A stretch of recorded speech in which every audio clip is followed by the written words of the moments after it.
மணிக்கொடி பாரீர், அதை தாழ்ந்து பணிந்து புகழ்ந்திட பாரீர் என்று நாம் தலை நிமிர்ந்து நெஞ்சு நிமிர்த்தி பாடுபட்ட விடுதலை வீரர்களையும் அவர்களது குடும்பத்தினரையும் வணங்கி என் உரையை தொடங்குகிறேன். தமிழ்நாடு சட்டப்பேரவையினுடைய தலைவர் மாண்புமிகு அப்பாவு அவர்களே,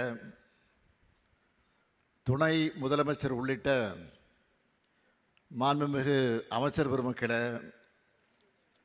சட்டமன்ற நாடாளுமன்ற உள்ளாட்சி அமைப்புகளின் மக்கள் பிரதிநிதிகளே,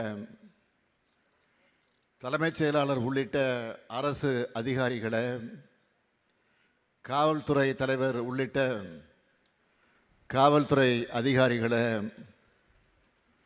விடுதலை பெருவிழாவை கொண்டாடும் பேரன்பிற்குரிய தமிழ்நாட்டு மக்களே, உங்கள் அனைவருக்கும் என்னுடைய அன்பான வணக்கம்.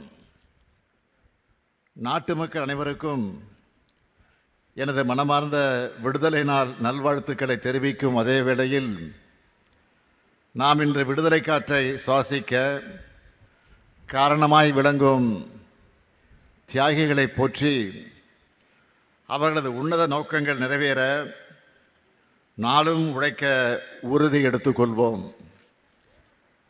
இங்கு பட்டொலி வீசி பறக்கும் நமது தேசிய கொடியை நான் மட்டுமல்ல, அனைத்து மாநில முதலமைச்சர்களும் இந்த நாளில் ஏற்றுவதற்கான ஜனநாயக கடமையை, ஜனநாயக உரிமையை 1974ஆம் ஆண்டு இந்தியாவின் அனைத்து முதலமைச்சர்களுக்கும் பெற்றுத்தந்தவர் நம்முடைய முத்தமிழறிஞர் கலைஞர் அவர்கள்.